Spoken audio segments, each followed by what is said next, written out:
On this channel, $1 Million Made Easy, we love to run numbers for people. What we want to do in this video is look at what happens if the market crashes when you first retire. And we're going to look at several different scenarios. Let's say you have been able to reach that $1 million,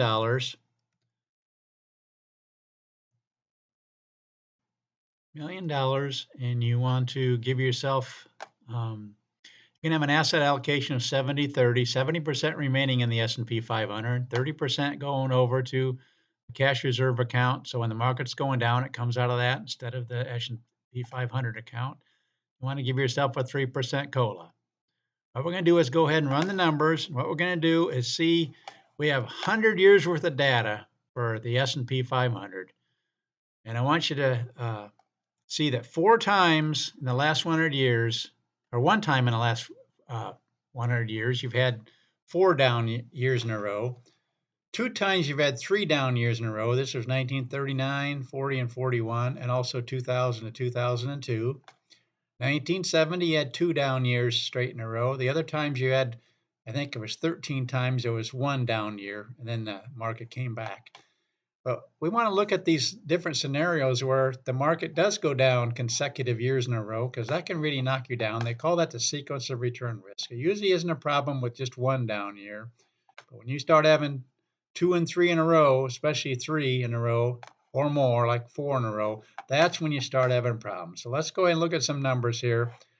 We're going to do the 70-30 split. We're going to give a 3% COLA, starting with $1 million, and we're going to take out the typical 4% rule. Closest I can come to is $3,500 a month. So you're going to take out $3,500 a month, and let's see how many times you run out of money in that scenario.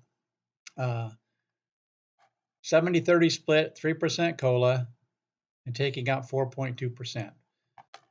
We've seen this in other videos. Only 2 times in the last 100 years did you run out of money, and they were both during this 4 straight consecutive down years. Not even the 3 consecutive down years did you run out of money. 1939 and 2000.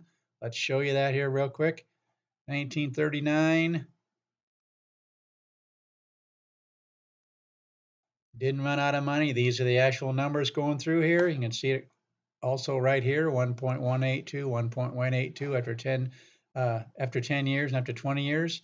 1973 was 2 consecutive down years. Did you run out of money then? Nope. After 10 years, after 15 years, after 20 years. And then how about the year 2000 when you had 3 down years? 3 down years, run out of money? Nope, it got kind of iffy after 20 years. In fact, we haven't had 25 years to even know what the numbers might be. But looking at the decade here is down 11, but it was up 26. And so far this year it's up. We'll just see. But anyway, in most every scenario, if you can stick to the 4.2 or the 4% rule or close to it, you're probably not going to run out of money. And if you did have a scenario where you might be starting out with 3 down years or 2 down years or 4 down years, that's when you might want to cut back on your COLA for one thing. Let's see how many times you'd run out of money just having a 2% COLA. That's what we like to do on this channel, is run different numbers for you just to show you what you might have.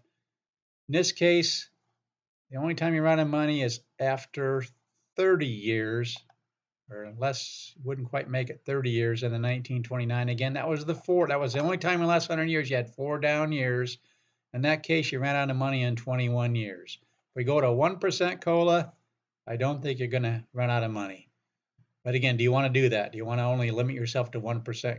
Then you wouldn't. So it looks like a 2% COLA every single scenario in the last 100 years. Even the worst case scenarios, the 4 down years, you'd only run out of money after 21 years, and that's in this horrible down stretch where you had 4 down years, down again, down 35%, and then down 3 more.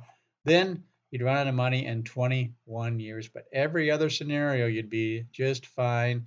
The 3% COLA, which is trying to keep up with inflation, then you'd run out of money in 1929 in less than 20 years.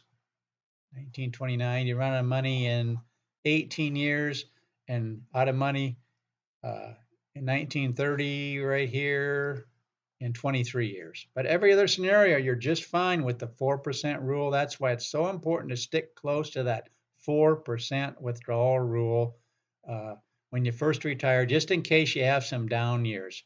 But I just wanted to run the numbers, show you 100 years of data.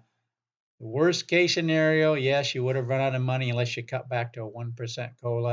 A 2% COLA, you'd last 21 years. But all these other scenarios, even the down 3 here, even the down 3 here, and the down 2 there, you would not run out of money sticking close to the 4% rule. That's what we like to see people do. Again, I'm not a financial advisor, but I just like to run the numbers for people. That's what we do on this channel. If you want me to run numbers for you, just ask in the comment section. Give me the 3 criteria: beginning balance, whether you want a COLA or not, and how much you want to take out. And the savings end of it, the same kind of a scenario. Uh, your beginning balance, your monthly contribution, your desired increase, and we'll go ahead and run the numbers. Again, you're not going to get exact returns, but we're going to look at the actual historical returns, and you're going to get similar returns. What might happen in the future based on what's happened in the last 100 years. But again, consider subscribing to this channel. Tell your friends about it. Let them know there's a channel out there that will run numbers for them. And we'll just do that for people, and we love doing it. Please like this video, share the video, and thanks for watching.